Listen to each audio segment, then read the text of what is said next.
Okay, so once you finish the warm-up, we're going to get into the explanation of what is an equation and then just how to quickly solve a couple of two-step equations. So one of the first lessons taught in algebra is solving equations. This will be the basis of algebra and all of your math classes moving forward.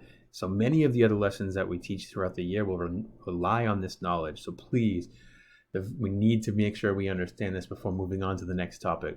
So this beckons the question, obviously, what is an equation? That's something that I hope you had seen in the past in maybe your 7th, 8th grade courses.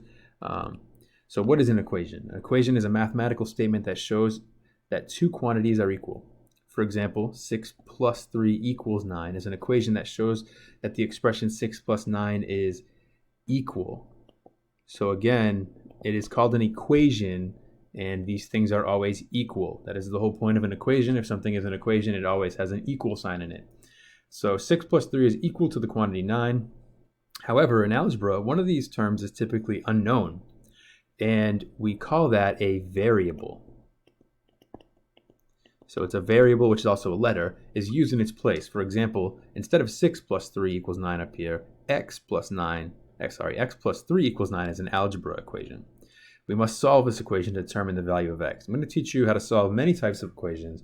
So let's get started on the first couple. That would be two-step equations. So the example that I have here is 6p minus 10 equals 26. I need to solve this equation, right?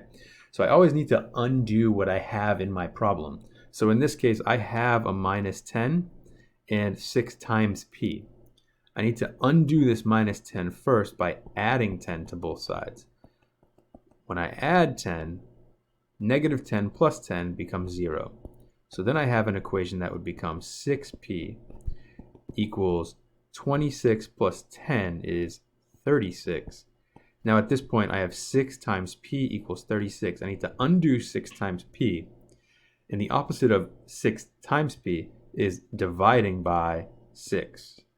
Because 6 divided by 6 becomes 1p.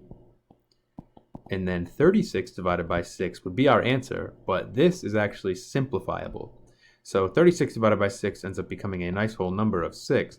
So we get in this case that p equals 6. Now, similar to the warm-up, if you want to make sure your answer is correct, you can always take this value here and plug it back into the original equation to verify if you have the correct answer. Because if we plug 6 in for p here, like we did in the warm-up, we would get that 6 times 6 is 36 right here, minus the 10 does equal 26. So we've in fact checked to make sure that that is correct. Let's move on to the second example because it is a little bit more challenging. So we have h over 4 plus 1 equals 9. I need to be able to solve this equation again. So again, up in this problem over here, I undid the simplest thing first. So again, subtraction is easier than multiplication. So I undid that first by adding 10 to both sides. Well, in this second problem, what is the easiest operation that I have in here? I think every student would probably agree that this thing here is definitely not easy looking. I think the easiest thing we have here is an addition of 1. So you have to ask yourself, how do I undo the addition of 1? It would be by subtracting 1. So I subtract 1 to this whole entire left side of the equal sign. I must also do it to the right side of the equal sign. So plus 1 minus 1, that becomes 0. On this left side of the equation, all I'm left with now is h over 4 equals, what is 9 minus 1? We should get 8.